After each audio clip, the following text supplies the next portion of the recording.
Misalnya Anda mengalami suatu masalah dengan ereksi Anda, jangan malu, jangan tabu, segera cari pertolongan supaya kita bisa tahu apa yang terjadi. Yuk tonton video ini sampai habis.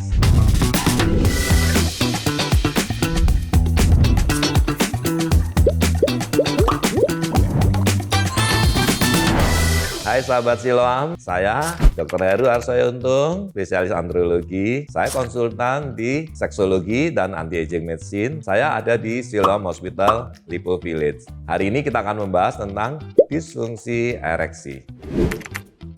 Apa yang disebut disfungsi ereksi? Disfungsi ereksi adalah suatu ketidakmampuan untuk mencapai dan mempertahankan kekerasan ereksi yang cukup keras untuk suatu hubungan seksual yang memuaskan. Kita akan bahas mitos dan fakta tentang disfungsi ereksi. Itu mitos. Disfungsi ereksi berbeda dengan ejakulasi dini. Disfungsi ereksi adalah ketidakmampuan untuk ereksinya. Sedangkan ejakulasi dini adalah ketidakmampuan untuk mengontrol atau menahan ejakulasi untuk suatu waktu yang relatif lama. Memang ada kaitannya, tetapi dua hal yang berbeda. Bisa ya, bisa tidak. Kalau kita ngomong penyebab dari disfungsi ereksi ada dua hal penting, faktor fisik dan faktor psikis. Apakah itu faktor psikis? Bisa ya, karena faktor internal, rasa stres, gairah yang menurun, faktor relationship dengan pasangan gimana, faktor eksternal, apakah ada faktor-faktor psikologis yang mengganggu. Itu bisa menyebabkan suatu disfungsi ereksi. Tapi ingat, di sisi yang lain ada faktor fisik. Faktor pembuluh darahnya, persarapannya, hormonalnya, stamina atau kesehatan secara umum, dan obat-obatan yang mempengaruhi.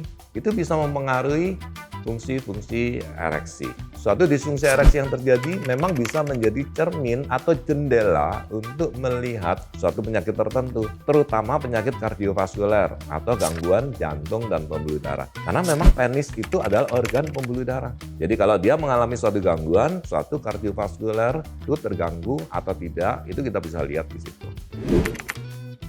Bisa ya, bisa tidak. Bisa ya kalau naik sepedanya kelamaan duduk terus akhirnya bokongnya itu kena sadel terus-menerus, di mana di daerah bokong perineum itu tempat pembuluh darah dan persarapan berada. Kalau dia tertekan terus-menerus, peredaran darah tidak lancar, bisa saja menyebabkan suatu kondisi disfungsi ereksi. Tapi bisa saja itu suatu kondisi yang sesaat. Ya, jadi kita tidak mengkambing hitamkan suatu aktivitas bersepeda untuk suatu disfungsi ereksi. Kita harus cari tahu dulu faktor penyebab yang lain. Buat para pesepeda, supaya tidak sampai terjadi disfungsi ereksi, ya jangan duduk terus-terusan. Itu ada kondisi di mana dia duduk, ada kondisi di mana dia harus berdiri, sehingga tekanan sadel di bagian bokong itu tidak menekan terus-menerus. Nah, itu triknya.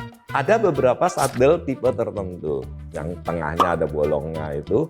Nah, itu juga akan membantu supaya tekanan itu tidak menekan terus-menerus, sehingga para pesepeda tetap bisa menikmati aktivitas sepedanya, tetapi tidak sampai mengalami suatu gangguan disfungsi ereksi.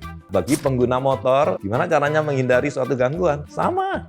Kalau lampu merah, bangkit dong, jangan duduk santai terus-menerus. Jadi bebaskan bokong Anda dari sadel terus-menerus. Itu mitos. Aktivitas masturbasi semestinya adalah suatu aktivitas biasa. Tapi ada banyak mitos, ada banyak yang mengkait-kaitkan aktivitas masturbasi dengan beberapa penyakit tertentu. Secara medis, semestinya masturbasi itu tidak sampai menyebabkan suatu gangguan impotensi atau disfungsi ereksi, atau kemandulan, atau nanti yang dengkulnya kopong, yang otaknya kopong, yang suka ngelamun, ngantuan, dan lain-lain. Itu semua mitos. Tapi ini akan tentu lebih bermanfaat apabila Anda bisa mengontrol diri untuk suatu aktivitas yang lebih bermanfaat. Misalnya sampai tidak kuat dan melakukan, ya udah, tidak perlu feeling guilty. Secara psikologis, merasa bersalah itulah yang akan membuat gangguan-gangguan itu terjadi. Ya, tergantung faktor penyebabnya.